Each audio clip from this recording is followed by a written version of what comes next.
Utah wraps up the homestand with a win. Big game against the Jets. We're going to talk about that. Did they salvage the homestand? In your opinion, our opinion, we're going to talk about that. And could Utah be playing outside? Tom Callahan, Robyn Leaño, the Locked On Utah Hockey Club podcast starts right now.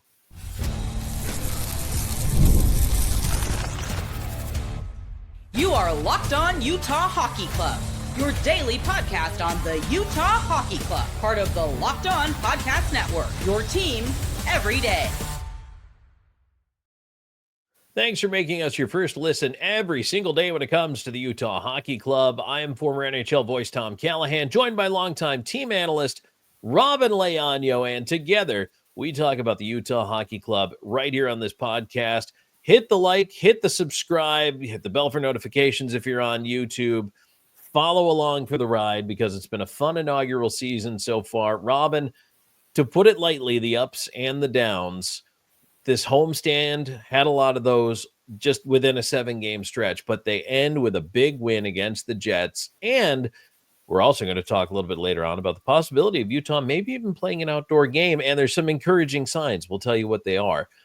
But Robyn, I did not see Utah Hockey Club charging out to a 4-0 lead and then winning 5-2 against the Winnipeg Jets. Not on my bingo card. Oh, no, absolutely not. And I think you add that to the addition of how poor the start to this this homestand was, right? We're like, oh my God, this is just not looking good. Are they cursed at the Delta Center? They can't, they got a win against the Sharks, but then you lose to this team, you lose to that team, and it just added up, and you're like, what is going on? These are winnable games. Why can't you just get it together? And then they get a win against the Blues, and then a win over from last night, the Winnipeg Jets, who we talked about saying this was going to be an incredibly tough game to do it. And if they were able to win this game, it might have saved the homestand, and it potentially saved a little bit of the hopes that I had for this month.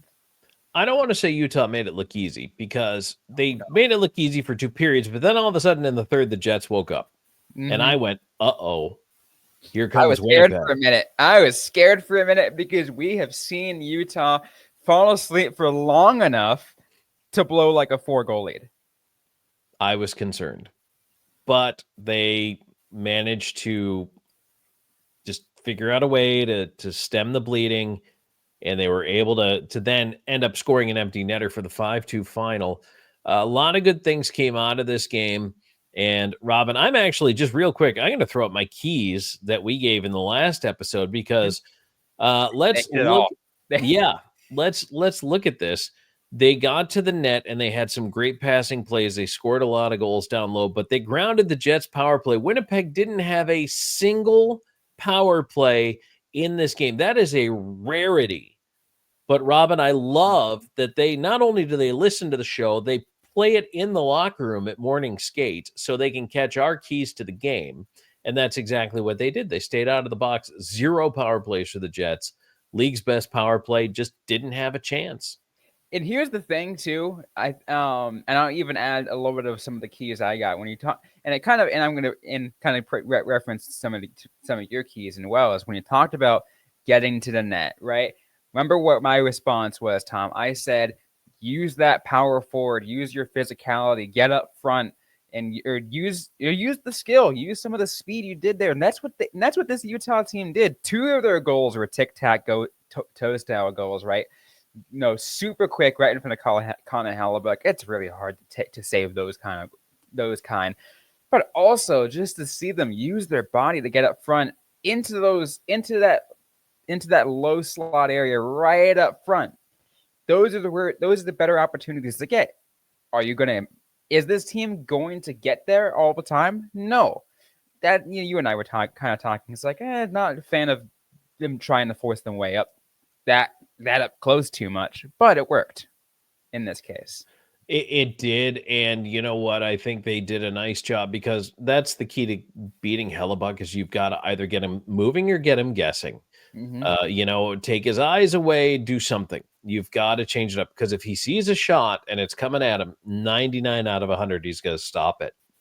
And tonight, I'll be honest with you, I didn't think he had his best game tonight by a long stretch. And Robyn, dare I say it, I thought the Jets might have looked past Utah Hockey Club a little bit. We talked about this potentially being a, quote, trap game for the Winnipeg Jets, because,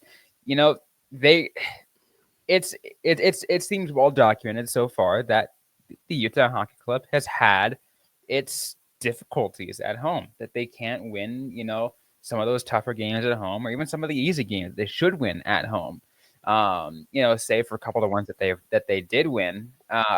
And they're I wouldn't to say towards the bottom in the league. They're not your Anaheim Ducks. They're not your San Jose Sharks. They're not those teams. They're not even close. They're a better team than those teams. But I feel like Utah, being as high as they are in the standings, took a look at the struggles Utah's been having, might have dismissed them a little bit, and definitely caught them off guard. I absolutely think so. And Robyn, I want to take a look at that heat map in just a moment here. But first, just to go over some of the stats for the players. How about Oli Mata with a goal? Nice job. Love to see that. Love to see the D get on the score sheet. That's great. Kesselring went +3 with no points, but that's a solid effort. 2 assists for Schultz with a +2. Keller was 1-1 with a +2. Barrett Hayton, 1 goal, 2 assists. So hit a 3-point night for him and a +3. Ian Cole was +2 tonight with no points. And then Josh Doan, 2 assists and a +2 effort. And Logan Cooley, a goal and a +2 effort out of him as well. I think those are some of the more standout games. When I mentioned that to you, I said Josh Doan, 2 assists. Robyn, you were very complimentary of the way he's been playing. I love the way Josh Doan played. I felt like he made his presence known. He definitely showed that. I mean, like, he wanted to put his best hockey out there, and it really showed. I felt like, to me, and I'm going to do, and quote, pun intended here, it looked like he had jets on his skates. Like, he was moving. All right, I'll let it slide. Hey, look, come for the hockey talk, stay for the dad jokes. I mean, that's why you're here, right? So this is why you're going to subscribe to this podcast, is because of our tragically bad one-liners and our little zingers that don't zing. But we're good at that. We're good at that. That's what we bring to the table. So Robyn, let's go to the heat map real quick before this gets too far out of hand. Yeah, of course. This heat map, by the way, courtesy of Natural Stat Trick. Yes, and great website. If you are interested in the fancy stats portion of the game, this is a very fun site for you. Absolutely. It's a cool place to kick around. It really shows a lot, including the heat map, where it kind of shows you all the, and what it shows up there, offensive zone unblocked shots.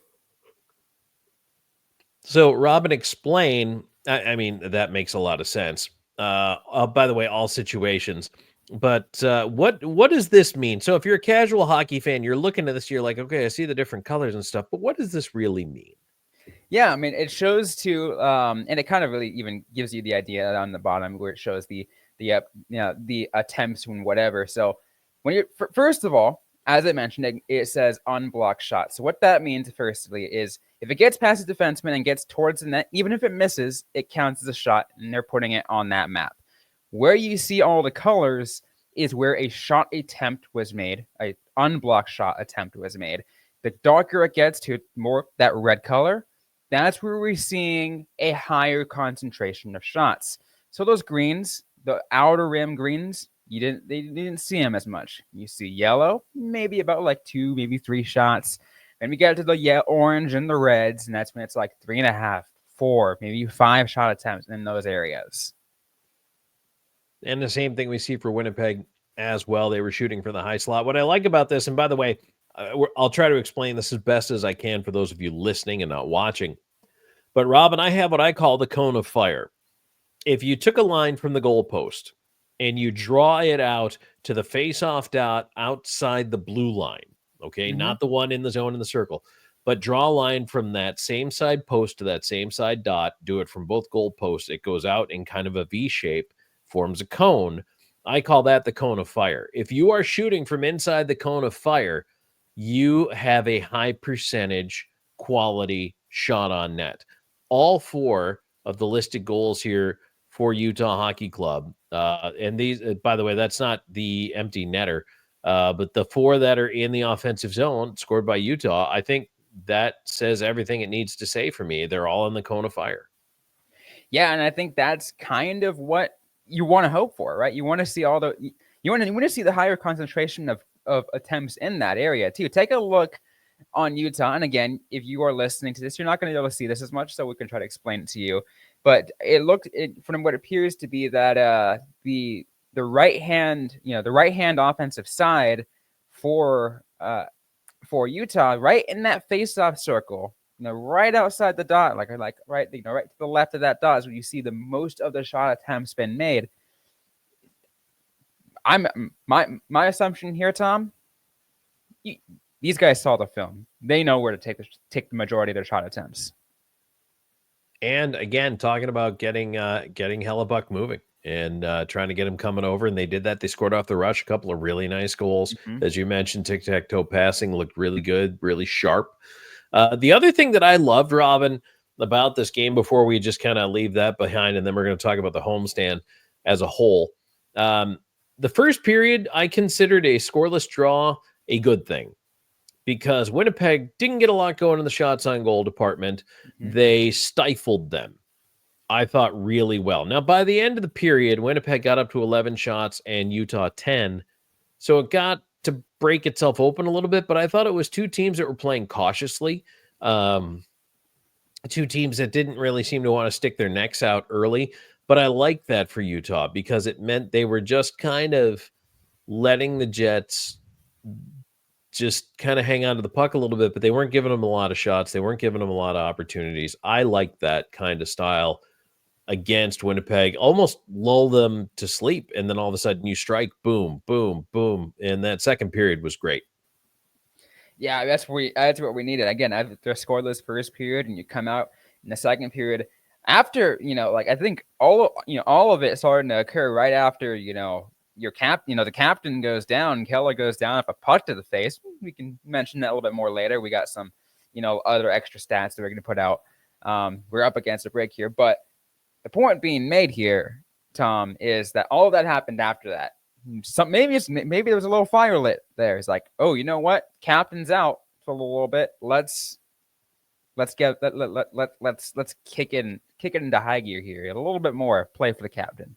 Then as soon as he comes back, boom, he's in I on think, the goal. like 5 minutes after he comes back, he gets a goal, or less than that. It was amazing. Yeah, you got to love that. So want to talk about the homestand as a whole, and then the possibility of an outdoor game in Utah. We have some encouraging signs. And today's show is brought to you in part by FanDuel. From the first whistle to the final drive, FanDuel makes the NFL playoffs even more exciting. Right now, new customers can bet $5 and get $300 in bonus bets if you win your first bet. That's $300 to keep the action going. The FanDuel app is easy to navigate, and the variety of bets keeps every game exciting. Plus, when you win, you'll get paid instantly. No waiting around for your winnings. Whether you're betting on your favorite team or just looking to add some extra excitement to the playoffs, FanDuel has you covered. Just visit FanDuel.com to join today and get started with $300 in bonus bets. That's FanDuel.com.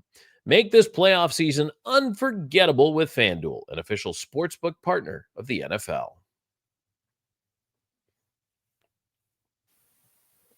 All right, Tom Callahan, Robyn Leaño here with you, Locked On Utah Hockey Club podcast.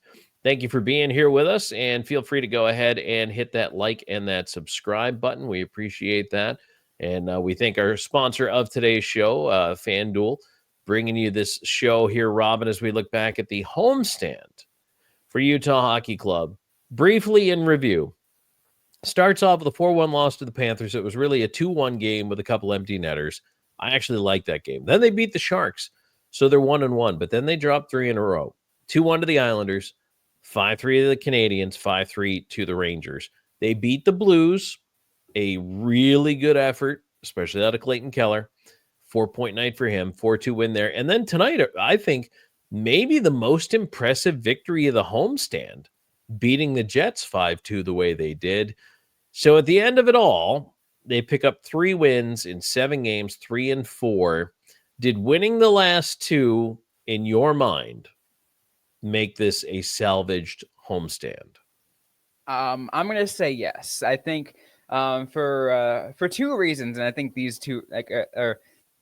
I would say, I'll just even boil it down here to one major reason, and I'll even add in a couple things later. But one major reason here, Tom, is because those 2 wins are against, well, one of them against a team that's ahead of you right now in the standings, but not by a whole lot, that you can catch up and can get you right into the playoff picture. And then the other win out of the last 2 here against one of the best team in the Western Conference right now, which it really shows, okay, we are here to play, and you get those 2 extra points to boot. Again, kind of putting themselves back on that map just a little bit, to kind of say, hey, we're still here to play. We might have had a little bit of stumble here, but that's okay. We're back in it. We're here to play. We're going to play some great hockey. But I will also add this too, Tom. What showed me, and I think why I also think it was salvaged, and in yesterday's episode, going into the pregame, I made a call to the fans and said, hey, I want to feel you. I want this to be the loudest it's ever been.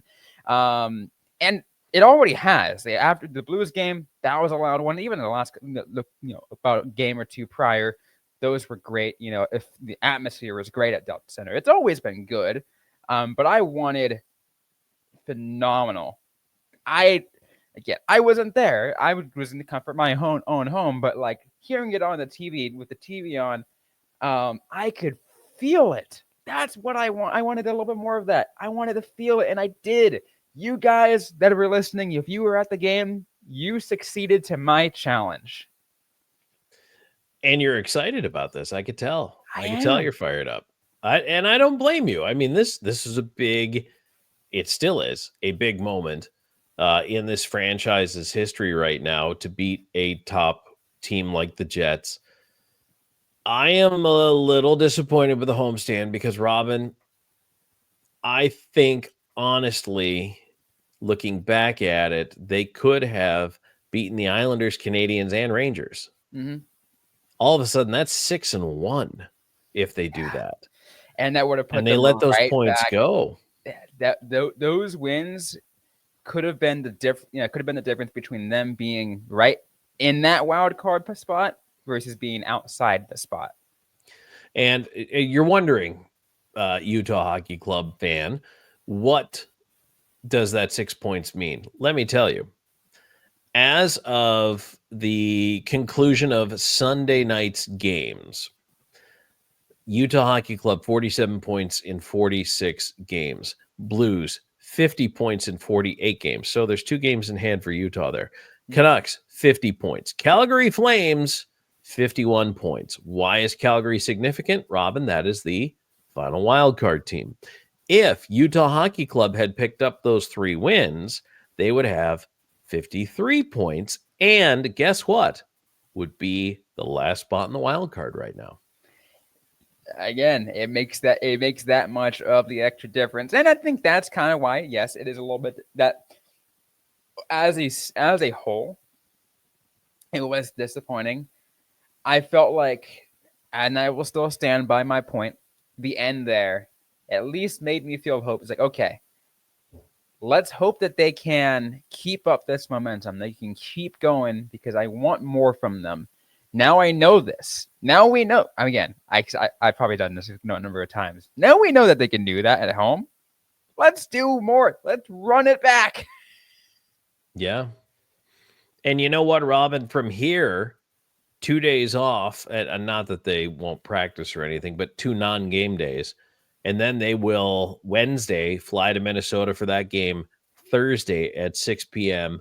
Mountain Time, and then 6 p.m. on Friday, back against the Winnipeg Jets. This time they got to get it done up in Manitoba. So that's going to be a tough one. We'll get to that later, but back to back with international travel. That arena is tough too. Both of those ones, both Minnesota and Winnipeg arenas, incredibly tough places to play. And even though Minnesota's, I don't want to say they're coming back to earth, but 6-4 in the last 10, but they're still at 60 points. Winnipeg's at 65, and I can't get over how well the Wild have played this year. But man, this is a tough little stretch, and that's why I still am so bummed about missing those points in the homestand, because now you're going to go on the road where it is just more difficult to win, especially against the top teams in your division. Yeah, it really is. But you know what? At least, and again, this is to me, that these last couple of games gave me a little bit of hope. And my hope now is that they keep this momentum going and that they capture some more wins. Am I going to expect them to win against these better teams every single night? No. I know, at this point, I know what this Utah team is, and it's inconsistent. We're going to see a lot of games. It's going to be ups and downs and sideways and loop-de-loops. That's the matter what this season is. But I know what they're capable of, so I set an expectation for them. I'm like, okay, I know what you can do. I know what this player can do.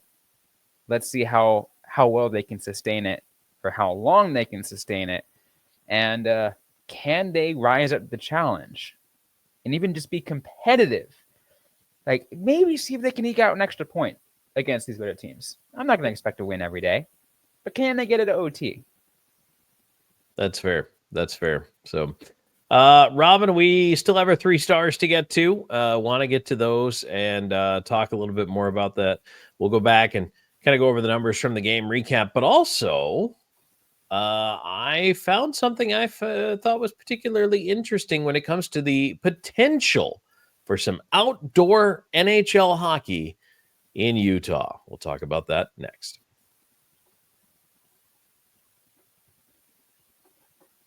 And today's episode is brought to you by Select Quote. In sports, having a winning strategy is everything. It's how the best teams make it to the Super Bowl, the World Series, the Olympics, and of course, yes, the Stanley Cup final. The same goes for life. Having a strategy, life insurance from Select Quote can protect your financial legacy and keep your family's future secure. Select Quote makes it easy to find the perfect lineup, the perfect life insurance policy. As one of America's leading insurance brokers with nearly 40 years of experience, they've helped over 2 million customers and find $700 billion in coverage since 1985. What sets Select Quote apart is their personal touch. Unlike other brokers that offer one-size-fits-all policies, their licensed agents tailor coverage to fit your unique needs. If you're in good health, you might even qualify for same-day coverage of up to $5 million, no medical exam required. It's more affordable than you think. You can get up to $1 million in coverage for as little as $20 a month. Get the right life insurance for you for less at selectquote.com/lockedonnhl. Go to selectquote.com/lockedonnhl today to get started. That's selectquote.com/lockedonnhl. Select Quote. They shop, you save.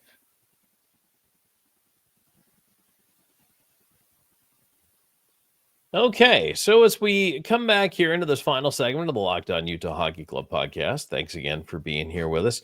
Robyn, I have to say that I still love a good outdoor hockey game. Mm-hmm. And I'm a big fan of the Winter Classic, but now they also do the Heritage Classic in Canada. They do the outdoor series games. So the NHL has a couple outdoor games a year. Yep. And I found this little nugget as I was doing my research for the show. Nuggets. Nuggets. Hashtag nuggets. Check this out. So Chase Beardsley wonders out loud. Imagine an outdoor game here in Utah. And look at what good old Ryan Smith has to say. Working on it. That was I was amazed to see that. And that was the morning of the 20th. So it's Monday morning. That is fresh. That is new. It is confirmed. Utah Hockey Club is actively working on getting an outdoor game. And you know what? Gary Bettman is probably going to get one to Utah maybe as soon as next year. Because I know the NHL, I understand how they operate, and you want to strike while the iron is hot. Marketing. When you see a team that is just that is getting all the love, they do whatever they can to market the hell out of that team. I'll even add this, Tom. We've even seen a situation unfold for an outdoor game for a quote new team. This was still a couple years old team, but they still new by all for all intents and purposes here. Get an outdoor game that wasn't even necessarily majorly fan brought in, because it was during that COVID years when they did that outdoor series, when they would the one in Lake Tahoe, and they gave it to Las Vegas. Like, heck, you know what? It's like, why? Well, because marketing, not just for ticket sales, but for TV, ad rights, for all the extra stuff, boards, so many different things that go right into it. So will not surprise me at all if Utah gets one next year, or at least in the next couple of years here. And you and I were talking about possible venues, and it seems, the most likely venue, because it's right next door, is Rice-Eccles Stadium in Salt Lake City, home of the Utah Utes. Because it's right there, right? It's right there. It's the easiest to do. It'd be a nice venue.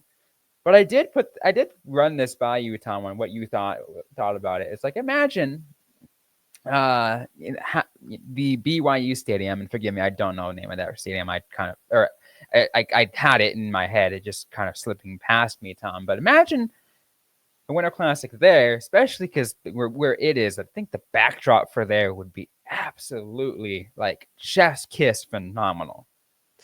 Well, let me see you on that and raise you this, Robyn, because now you put it in my head. I was thinking back to the Tahoe game. Mm-hmm. And what if they were able to find a place down by the Great Salt Lake where they could build a rink on the lakeshore and do the same thing, have an outdoor game. Now, mind you, remember when they did that, that was when no fans were allowed to go to games anyway. Mm-hmm. So logistically, that game might have been much easier to pull off in that kind of setting because you had no fans. So could you do something like that and then still find a way to construct seating on three sides and have it open to the water? And I know the crowd would be reduced. I understand you're not going to jam 80,000 in there. But so that's another possibility. So I was just thinking about that. I'm like, boy, maybe they could do 20,000 temporary seats, something like that. So that would be an interesting thing to me as well. But I think it makes the most sense to have it, as you say, literally right across the street. Keep it in the zip code, right? But either way, no matter where they end up playing it, I think it'll be absolutely phenomenal. I'm pretty excited by the prospect of an outdoor game. Oh, absolutely. I'm just taking a look at something, where what those venues would look like in the winter, and both of them look great. Have the White Mountain backdrops. Just I know BYU is a little bit closer. Those would be pretty cool. I think another option too just is to be if you wanted to go truly down the route of, get like that true quote Utah experience, you can get a little bit, you can go into the mountains and see if you can find a big enough plot of land. Yeah. Like if you wanted to go down that similar route that Tahoe did, but see if you can fit some fans in there. That's an option. that would be really, really cool. You're right there inside the mountains, almost as if it's like a pond hockey game. Yeah, you could put it at the foot of the mountains. Again, it's just the space, the ability to construct a venue to make this all work, because the NHL does have standards, and very high standards, for things like locker rooms, ice, boards, rink, all that. So, but there could be some pretty cool things here that come out of it. So interesting, but it's in the works, folks. It's in the works. So that is fantastic. Robyn, all right, let's go back to wrap up this Jets game here. Take a quick look at the recap here tonight. And again, no power plays for the Winnipeg Jets. I thought that was awesome. Utah did its job in the faceoff circle as well. Winnipeg was some more shot attempts. So what that tells you is Winnipeg was missing and getting their shots blocked a lot more frequently than Utah was. And Utah did out-hit Winnipeg. And as I pointed out, Spicy Tuna had 11 of those 27 hits. You gotta love that. That's the thing. And think back to the beginning of this season, Tom, when we put up these game recap stats a lot more often than we did now. We're working on this. We're putting these back up a lot more so we can showcase and kind of help break down a lot more. But when we were doing that at the beginning of the season, Tom, Utah was getting out hit, and to me, in my perspective, I was like, okay, this is concerning for one major reason. Is the Bill Armstrong style of hockey is not to get out hit. It is to out hit. It is to be the more physical team. He's got the big size for a reason. That's why he got all those people in, to get to come on over. But they didn't do that. And today finally kind of got back on track to what I expected from Utah Hockey Club style of play. Yep, and O'Brien sat for a long time. He spent a lot of time in the press box eating popcorn. But once he got back in, and granted, it was because of injuries, but he has not relinquished his role in the lineup since then. It really does show. Maybe sitting gave him a little bit, little fire under him. But I think it's still cool. And you could hear the fans, how much they absolutely loved it. Yes. Whenever Spicy Tuna touched the puck. Yes, absolutely. It's a lot of fun to watch him go to work. So, Robyn, we'll wrap up with our 3 stars of the game here. And Barrett, Hayton, a goal and 2 assists. The game-winning goal, +3 tonight. Logan Cooley, a goal, had a +2. And Clayton Keller, the captain, takes a shot to the side of the head, goes off holding a towel to his head, gets stitched up, comes back out, goal and an assist, +2 tonight for the stars, 3 stars of the game for us tonight on the Locked On Utah Hockey Club podcast. Hard to argue with any of those. Mm-hmm.